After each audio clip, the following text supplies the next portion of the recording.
Dust clung to the hem of her skirt like regret, each step across the sun-baked road stirring memories she had tried to bury beneath silence. Clara May didn't look back. There was nothing behind her but the echo of slammed doors and the bitter aftertaste of being told no.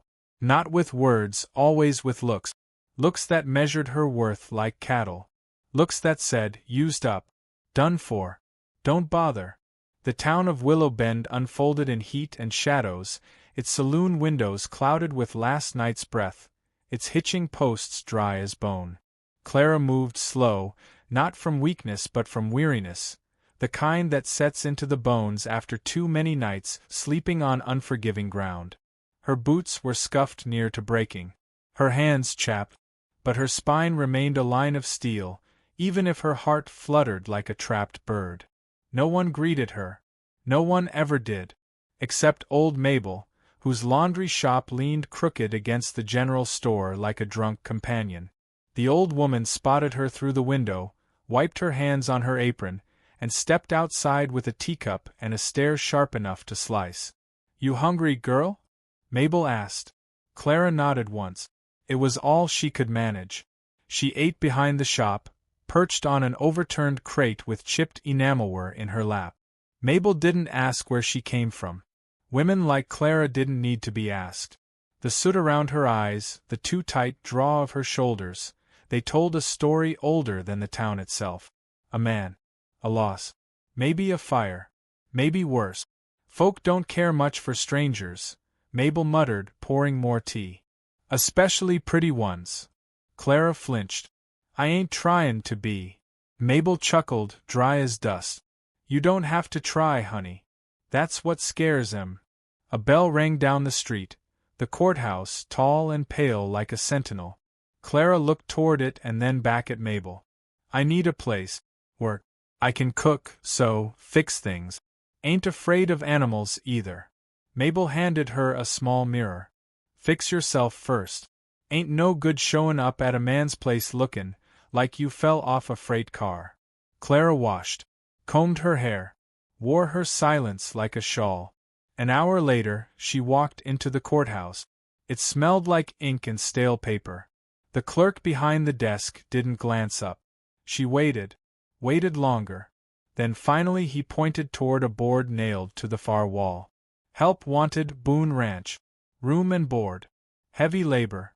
Discretion required. No flowery promises. No demands for youth or beauty. Just work.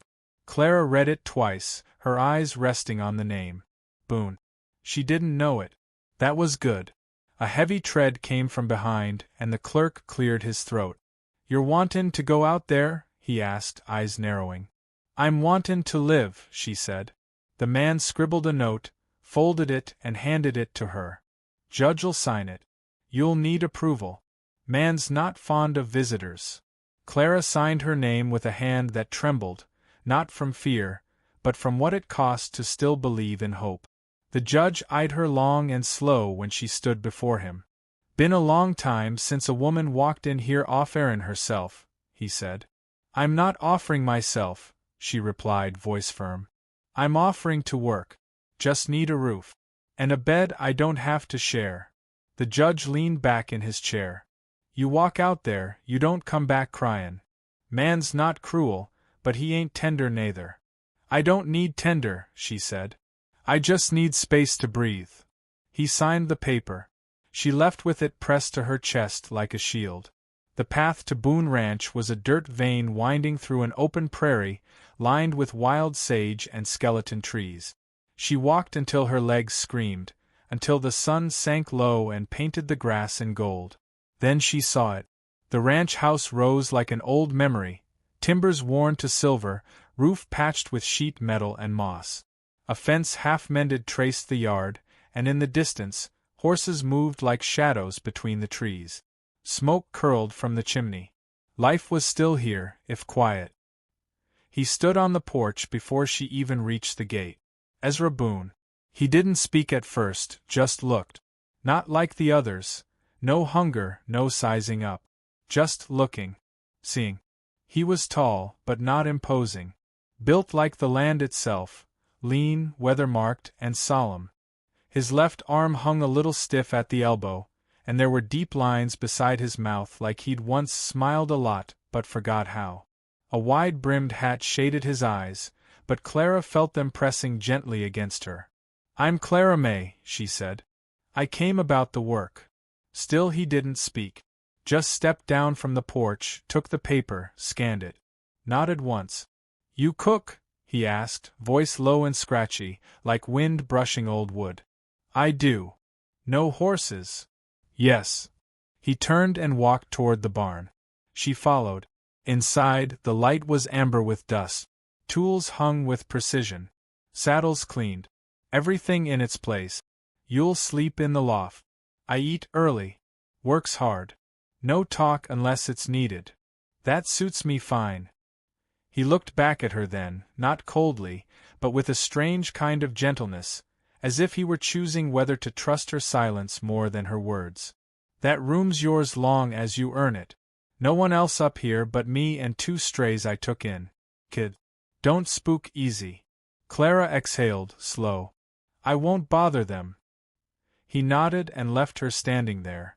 As he disappeared into the growing dark, she heard the low whinny of a horse behind her. Turning, she reached out slowly, touching the animal's warm nose. It didn't flinch. Neither did she. By nightfall, she was unpacked, though there was little to unpack. A needle kit, a small Bible, a ribbon, and a photo with the face torn out. She laid them by her bedroll, then curled into the straw. Outside, coyotes called to the moon. Inside, the silence wrapped around her like linen. Not a threat. Not a punishment. Just quiet. And in that quiet, she allowed herself something she hadn't dared in a long time. She closed her eyes. And slept. Not because she felt safe yet, but because, maybe for the first time in a long while, she wanted to. The morning came not with noise, but with golden hush. Sunlight sifted through the barn slats in long, slender threads, touching the worn floor like blessings. Clara stirred from the loft bed made of cedar boards and stitched wool, blinking into the quiet. Her body ached in familiar places, shoulders, back, hands stiff from cold, but it was a clean ache, earned through movement and not fear. She dressed before the rooster called, tying her hair with a strip of linen and sliding her feet into boots still damp from yesterday's creek crossing. Downstairs, she found the kettle already steaming over the stove. Ezra Boone stood beside it, turning bacon in an iron pan with slow, methodical strokes. He did not greet her. She did not expect him to. They ate in silence at the small square table, the kind meant for people who didn't need words. Clara noticed how he chewed evenly, eyes fixed on something far beyond the cabin walls, and how his left hand never quite opened all the way. A scar ran from wrist to knuckle, the skin pale and tight. She said nothing about it. After breakfast, he handed her a pair of gloves and pointed to the east field. The fence was buckled, posts leaning like old men in wind. She nodded, took the hammer and nails, and walked the distance without a word. The sky stretched above her, vast and blue, while the prairie grass whispered old songs at her ankles. Clara knelt by the first post, the wood splintered and soft with rot, and began the day's work. She liked the rhythm of it, the way each strike of the hammer pushed something firm into the earth. As the sun climbed higher, sweat purled along her hairline. A hawk circled overhead. When she looked back toward the ranch house, she saw Ezra leading a mare into the corral, speaking low into her ear. The animal listened, calm beneath his touch. By midday, the hammer had blistered her palm. She didn't stop. Ezra brought water in a tin pail. He set it beside her, squatted down, and inspected the post. "You done this before?" he asked. "Some." He nodded once, then stood. "You work hard." Clara looked up. "Only thing I know how to do." His gaze lingered, just a breath longer than necessary. Then he turned and walked back toward the house. That night, after the supper she cooked, beans, cornbread, and rabbit he'd brought in from the snare. They sat on the porch beneath the lavender sky. Fireflies blinked near the fence line. Somewhere in the hills, a fox barked. Ezra spoke first. There's a grave on the ridge. You'll pass it if you go to gather herbs. It's my wife. Name was Anna. Clara said nothing. She was kind, he continued. Too kind for this world. Died 6 years back. She folded her hands in her lap. I'm sorry. He nodded once. I don't talk about her much. You just did. A long pause. The crickets filled the silence like soft applause. There's 2 kids here, he said. Sam's 12. His sister June is 8. Been here nearly a year. Their folks didn't make it through the winter. She tilted her head. You're not their kin. No. Just didn't want them ending up in town. Clara stared at the horizon, where the last threads of pink unraveled into night. That's kind. I ain't kind, he said. I'm just stubborn. Clara let the words settle. She didn't argue. When she met the children the next morning, they were standing by the trough, tossing pebbles into the water. Sam watched her with a guarded expression, eyes sharp beneath his cap. June hid half behind her brother, clutching a wooden doll missing one arm. Clara knelt beside them. I'm Clara, she said. I like stories and biscuits. You? June whispered, I like frogs. Sam said nothing, just crossed his arms. She nodded, then stood. You'll tell me when you're ready. She didn't press. Children, like wild things, came closer only when you didn't chase them. By the 4th day, June followed Clara into the garden, pointing at weeds and giggling when Clara made up names for them, Sneeze Leaf, Grumpgrass, and Whisper Vine. Sam stayed distant but watched everything. That afternoon, he left a perfectly chopped stack of wood outside her door. No note, no word. Just effort left like an offering. Ezra noticed. Kids like you, he said. Clara smiled faintly. Takes one to know one. Later, she found him mending tack in the barn, hands steady, movements practiced. You fight in the war? She asked. His fingers stilled on the leather strap. A moment passed. Yeah. She waited. Lost the hand near Shiloh, he added, without looking at her. She stepped closer. Still works just fine. He looked up, and something shifted in his eyes, like glass warmed by sun. Not affection, not yet. But recognition. A thread of understanding pulled between them. I tried to trade myself once, Clara said suddenly. To a man who smiled too much and said too little. I was starving. Thought maybe it was the only thing I had left. Ezra didn't move. I didn't do it, she continued. Couldn't. But I remember how close I came. His voice, when it came, was softer than she expected. That doesn't make you weak. It made me desperate. He nodded, as if the two were sometimes the same. As evening fell, June sat on the porch rail, singing to her doll. Sam polished Ezra's boots without being asked. Clara stood in the doorway, apron still dusted with flour. She looked at Ezra, who leaned against the beam, arms crossed. This house, she said. It don't feel like it's full of broken people. He turned toward her. Maybe that's 'cause we ain't broken. She considered that, then smiled. Not wide, not bright, but real. You think a person can start over? She asked. Ezra looked out at the field, now silver under the moon. I think starting over ain't a place. It's a person. Sometimes, it's just one person who says you don't have to be who you were yesterday. She let those words root inside her. That night, she couldn't sleep. Not because she was afraid. Because, for the first time in a long time, she felt the ache of possibility. The wind moved outside like breath through tall grass. Somewhere, a horse snorted in its sleep. And Clara lay there, eyes open in the dark, listening to a quiet that wasn't empty anymore. She didn't know what tomorrow would bring. But for now, there was work, and warmth, and a man who saw her not as charity, but as someone worth the space she took up. And that, she thought, was more than enough for tonight. The days settled into rhythm, like the sway of a lantern in steady hands. Morning light spilled across the Boone ranch with quiet grace, brushing the windows and waking the dust.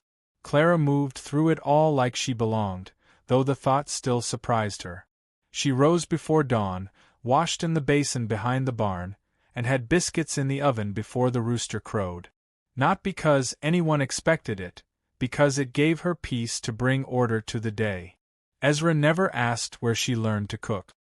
He just took his plate with a nod, the closest thing to praise she could expect. But lately there was something in his silence that softened. She noticed it when he refilled her water jug without comment or left wildflowers on the stoop. Not tied, not arranged, just gathered. In return, Clara patched his shirts with delicate thread, careful not to ask about the frayed edges or the faded initials stitched inside the collar. She washed the children's clothes with lavender root, the scent clinging to their skin like safety. June had started braiding Clara's hair before supper, tiny fingers weaving careful strands as if braiding trust. Sam, though still watchful, no longer vanished when she entered a room. He sat near her while she worked, carving small animals from leftover pine. The silence at Boone Ranch was not the kind that punished. It was the kind that healed. Every sound carried weight. A spoon against a bowl. A hammer in Ezra's hand. June's laugh. The faint sound of Clara's humming as she swept the porch. All of it stitched into something that felt like family, though no one dared name it. One evening, the wind shifted. Ezra stood beside the paddock, one hand on the flank of a trembling colt. It was young, too young to be weaned, but its mother had died the night before, lungs full of water, breath stolen by a sudden storm. The colt wouldn't eat, wouldn't sleep, just paced in the corner, eyes wide with panic. Clara approached quietly, holding a cloth full of warm milk and herbs. Ezra didn't look at her, but she saw the tightness in his jaw. "She won't take it," he said. "She's just waiting for the ghost of her mama." Clara knelt beside the colt. "Maybe she's just waiting for kindness to not feel strange." The animal flinched when Clara reached out, so she didn't touch. Just sat, humming again, low and even, like water over stone. After a time, the colt stilled. Then, slowly, it leaned forward, nudging the cloth. Its mouth moved, tentative. Then again, firmer. Ezra exhaled, and Clara looked up. "You've got away with the wounded," he said. Clara's voice caught in her throat. "Only because I recognize them." That night, Ezra lingered by the fire after the children had gone to bed. Clara mended a sleeve while he sat across from her, fingers curled around a chipped mug. The firelight painted shadows beneath his eyes, lines etched deeper than his years. He reached into a box and drew out a folded page. Yellowed, torn along one edge. "I used to draw," he said, offering it to her. "Back when I still thought things lasted." Clara opened the page gently. A pencil sketch, fragile and soft. A woman's face, eyes smiling. A baby cradled against her chest, drawn with love and aching detail. "She was beautiful," Clara whispered. "She was everything," he replied. She handed the paper back, careful not to smudge the lines.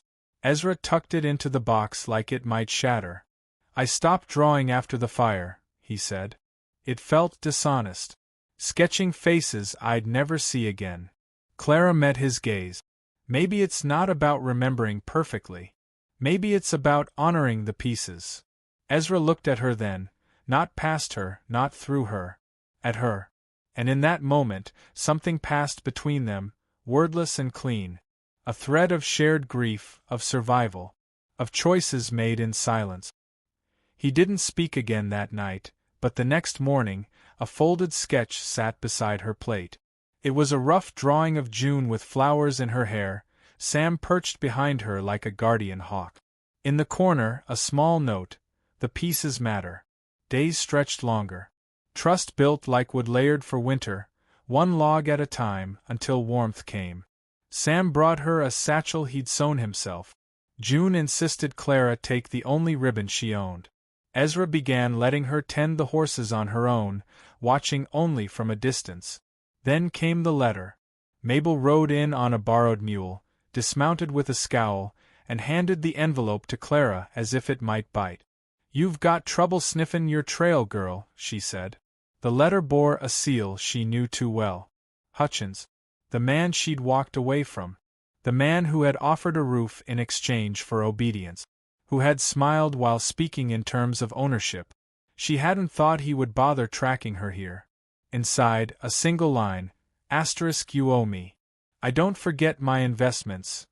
*. Clara folded the letter with shaking fingers. She felt the air leave her lungs like wind punched from a sail. She didn't cry. Didn't scream. Just carried the paper out to the barn and burned it beneath the oat bucket. Ezra didn't ask.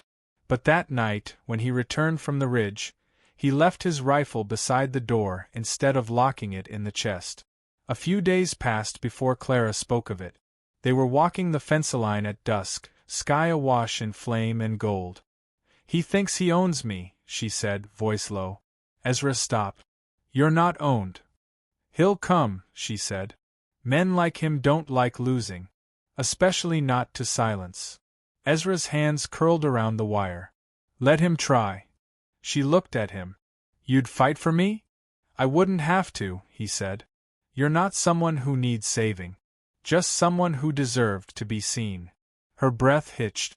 Not because it was romantic. Because it was true. They stood for a long moment, prairie wind tugging at their clothes. Then he turned back toward the ranch. She followed. That night she couldn't sleep. She lay awake beneath the stars, wondering if this place, this quiet life of stitching things whole, was something she could claim. Not as charity, not as refuge, but as home. And in the silence, she let herself imagine a tomorrow where she didn't have to keep running. A tomorrow where she could stay. The air changed before the man even arrived. The animals knew it first. Birds lifting from the trees without warning, horses growing restless in the paddock, tails flicking not at flies but at something unseen. Even the wind, which had run gentle over the Boone ranch for days, now shifted, tugging at the shutters like an anxious child. Clara felt it in her chest before she saw the dust rising on the horizon. By the time Hutchins rode through the gate, Clara stood on the porch with her hands folded, June pressed against her leg, Sam a step behind, shoulders stiff. Ezra emerged from the barn slowly, wiping his hands on a cloth, his eyes narrow but calm. Hutchins dismounted without greeting. His horse was expensive, brushed to gleam, saddle polished within an inch of vanity. He wore a dark coat, buttons gleaming, and a smug expression Clara remembered too well. It hadn't changed. Neither had the way he looked at her, like she was a thing. A misbehaving purchase. "You've been hiding," he said, voice low and controlled. "Though I can't imagine this place offers much comfort." Clara didn't move. "I'm not hiding. I'm living." He laughed, slow and mirthless. "Living? With orphans and broken men? I offered you a home. You gave me nothing but trouble." Ezra stepped forward, placing himself between Hutchins and the children. "You'd best mind your tone. This ain't your land." Hutchins didn't flinch. "No. But the woman is mine." Ezra's eyes darkened, but he didn't reach for the rifle. His voice stayed even. "She belongs to herself." "I have papers," Hutchins said, pulling a folded document from his coat. "Signed agreement. She owes me 2 weeks' pay, room, provisions. Ran out before fulfilling her end. That's breach of contract." Clara felt the words like stones. She had signed no such thing. But she knew men like Hutchins could make anything appear real with the right coin and lie. "I never agreed to be yours," she said. "You made an offer. I walked away. And still you benefited. I fed you, gave you shelter for 3 nights. You took what you wanted and vanished. Don't twist kindness you never gave," she said, voice rising. "There was no kindness in that house. Only threat." He turned to Ezra. "You think this woman's worth a fight? You'll lose your ranch before I'm done with you." Ezra didn't blink. "Try." Hutchins stepped back, adjusting his coat. "I'll return. With the law. You'll regret siding with her." As he mounted and rode off, the tension in the air thickened, but Clara didn't tremble. She looked at Ezra. "He forged that. I swear it. I know. He won't stop." Ezra looked at her, eyes steady. "Neither will I." Later that evening, Clara sat with Mabel in the kitchen, the old woman having arrived with a jar of honey and an ear for gossip. She had heard Hutchins's voice echoing all the way from the post road and come to see what sort of devilry he was stirring. "That man's always had a talent for playing noble while sinking teeth," Mabel muttered. "But he's careful, always has the right words, the right friends. If he says you signed something, folks'll believe him." "But I didn't," Clara insisted. "Doesn't always matter," Mabel said. "Not when a man like him has papers and you've got nothing but dirt on your skirt." Ezra stepped inside, carrying a worn ledger. He set it gently on the table. "Then we'll give them something to believe," he said. Inside were hand-scrawled notes from Clara's time on the ranch, hours worked, fences repaired, animals tended. Witnessed by him. By Sam. By June. Even a few entries signed by the judge when he visited to register livestock. Clara stared at it, fingers tracing the ink. "Truth doesn't always wear a suit," Ezra said. "Sometimes it's a dirt-stained ledger." They rode into town the next morning. Clara sat straight in the wagon seat beside Ezra, her ribbon tying back her hair, eyes steady. The town square bustled, whispers trailing behind her as she passed. She didn't flinch. Not even when she saw Hutchins waiting on the steps of the courthouse, a smug curl on his lip. The judge met them inside. An older man with soft eyes and sharp memory. Hutchins presented his papers first, signed, stamped, neatly folded. "She promised labor in return for food and lodging," he said. Then fled. "I'm owed compensation." Clara stepped forward. "I never signed that." "Are you calling me a liar?" "I'm saying I know what my name looks like," she said. "And that isn't it." Ezra laid the ledger on the table. "She's worked every day since arriving. Ask the children. Ask the town. She came to live, not to run." The judge studied the pages, lips pursed. Then he looked up. "Where's the original agreement?" he asked Hutchins. "I burned it after she left." The judge nodded slowly. "Convenient. I had no reason to keep it. Until now. And she had no reason to sign it," the judge replied. "I remember this woman. Came through quiet but determined. Told me straight she wanted honest work, not charity. I believed her then. I believe her now." Hutchins turned red, but he didn't argue. Not openly. The judge reached for a fresh paper. "This matter's settled. Miss Clara May owes nothing. Any further claims will be considered harassment and met accordingly." Clara stood straighter, breath caught in her throat. Hutchins stormed out without another word, boots echoing like retreat. On the way back to the ranch, Clara leaned against the wagon's wooden edge, the wind teasing her hair. She looked at Ezra. "Why'd you fight for me?" He didn't look away from the road. Didn't feel like a fight. Just felt like telling the truth. She smiled softly. "Most folks don't bother." He glanced at her then, just for a moment. "You're not most folks." That night, Clara stood on the porch, watching dusk settle like a shawl across the hills. The children played by the fence, their laughter unburdened. Ezra carved quietly on the steps, whittling the shape of a small bird from a block of cedar. She stepped beside him. "You ever think about leaving?" He shook his head. "I've left too much already." "I did once," she whispered. "Ran until my feet bled. Now I just want to stay." His hands paused. "You can." She looked down at the wooden bird in his lap, unfinished, delicate. "Can I ask you something?" she said. "Anything. If I break, even just a little, will you still see me as whole?" Ezra met her gaze. "I don't see broken. I see brave." The stars came out slow, blinking one by one. The air turned cool, but Clara stayed where she was, barefoot on the porch, heart warm. Whatever came next, whatever shadows still lingered in the corners of her mind, she knew this much was true. She was no longer running. She was becoming. Spring melted into summer as quietly as breath leaving the body.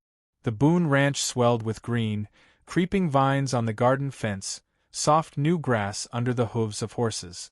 The stream ran clearer than it had all year, and the world around them moved with the unhurried rhythm of things mending. It had been weeks since Hutchins left the courthouse red-faced and fuming, but his shadow still lingered, faint as smoke but stubborn as a stain. Clara felt it in the back of her mind some mornings, a twinge in her gut, a glance over her shoulder. But it was fading. She spent her days with her sleeves rolled and her heart steadied, tending to what could be touched: June's tangled hair, the old mare's stiff gait, the soft-eyed calves that nuzzled her apron for oats. And Ezra. Always Ezra. Not close in words, but constant in presence. He spoke little, but when he did, his words were chosen like seeds, planted with care. One quiet afternoon, Clara found herself by the ridge, where wildflowers bloomed thick around Anna Boone's grave. She hadn't meant to go there, but her feet had wandered while her mind stitched together the moments of her new life. She knelt, fingertips brushing the stone, and whispered something she hadn't dared before. "I'm not here to replace you. Only to keep him warm." When she turned, Ezra stood a few paces behind her, arms crossed, face unreadable. "I come here sometimes," he said softly. "Not out of guilt. Just memory." Clara nodded. She must have been extraordinary. She was, he said. But she didn't know how to carry hurt. "You do." They walked back without another word, but something had settled, an invisible hand finally laid to rest. That evening, rain crept over the hills, gentle and persistent. The kind of rain that softened earth and hearts. The children sat curled under a quilt, giggling at June's storytelling. Ezra dozed by the fire, one hand resting on the pup June had rescued from the creek weeks earlier. And Clara watched them all, spoon in hand, stirring the stew absently. The knock at the door was soft. So soft she almost didn't hear it. Ezra stood first. Clara's breath caught in her chest, not in fear, but readiness. The past had taught her to never mistake silence for safety. When the door opened, it wasn't Hutchins. Not the law. Not a threat. It was a girl. Barely older than June. Clothes threadbare. Shoes wet through. Holding a crying baby wrapped in flour sack. Her eyes were red, face streaked with rain and dirt, but she stood tall. Clara stepped forward, gently taking the infant from her arms. The baby was cold but breathing. The girl whispered, "We got left behind. Mama died. I didn't know where else to go." Ezra asked no questions. He brought towels. Clara brought broth. June brought her doll. Sam brought his silence, but his eyes softened with recognition. Later, when the girl had bathed and the baby slept in Clara's arms, she said her name, Lila, and her story unspooled like so many others. Hunger, fear, a man who didn't stay, a storm, a stranger's cruelty. Ezra listened, sitting with hands folded. When she finished, he said simply, "This roof is yours as long as you need it." Lila's chin trembled, but she nodded, gripping the mug Clara placed in her hands as if it might vanish. That night, after the house had gone quiet and the fire burned low, Ezra found Clara in the kitchen, wiping the table down with slow, rhythmic strokes. "You see her?" he asked. Clara looked up. "Like I see myself. Not who I was. Who I could have been, if you hadn't opened that gate." Ezra leaned against the doorframe. "You gave her more than shelter." "She gave me more than fear," Clara replied. A pause settled between them. The quiet, familiar kind that always made space for truth. "She'll leave someday," Clara added. "They all do," he said. "Except you." Her fingers stilled on the rag. "You think I'll stay?" He walked forward, lifted her hand into his own, calloused fingers meeting her own in a gentle clasp. "I think you already have." And it was true. She felt it, deep and unmoving, like bedrock beneath her chest. This was no longer borrowed peace. It was earned. In the weeks that followed, the ranch changed, but subtly. Not with noise, but with presence. More hands in the garden. More laughter in the yard. Lila began teaching June how to sew. Sam carved a cradle for the baby. Ezra smiled more often, but only when he thought no one was watching. And Clara grew full in a way she hadn't thought possible. Her fears did not vanish, but they no longer ruled her. She still dreamed of running, sometimes, but always woke to coffee brewing, to sun through the window, to the sound of life being lived around her. One late summer morning, she stood by the corral gate, watching Ezra teach June how to hold the reins. The sky was so blue it made her ache. Sam was laughing. The baby babbled from a sling tied to Lila's chest. And Clara felt her heart unfold. Ezra turned to her, tipping his hat. "You ready?" "For what?" she asked, shielding her eyes. "To start something new." She smiled. "I thought we already had." He walked toward her slowly, the way he always did. No rush, no pressure, just steady. When he reached her, he took her hand again. "We built something here," he said. "With silence. With work. With truth." Clara nodded. "And with love. The quiet kind. The real kind." He didn't say the words. He didn't need to. She saw them in every choice he'd made since the day she walked through his gate. "I think the land heals us," she whispered. He looked toward the hills. "It does. But only when we stop running long enough to let it." They stood together as the wind swept through the tall grass, carrying with it the scent of rain and sage and something sacred. Behind them, the house stood weathered but strong. Not perfect, not pristine, but full. Clara looked up at the man beside her, the scarred rancher who had seen her not as something shattered, but something surviving. And in return, she had given him not just her labor, not just her presence, but something deeper. She had given him hope, and he had returned it piece by steady piece. So she stayed. Not out of fear, not out of need, but because sometimes a person finds a place where their past no longer defines them. Where silence doesn't punish. Where the door stays open and the fire never dies. And when that place calls your name, you answer.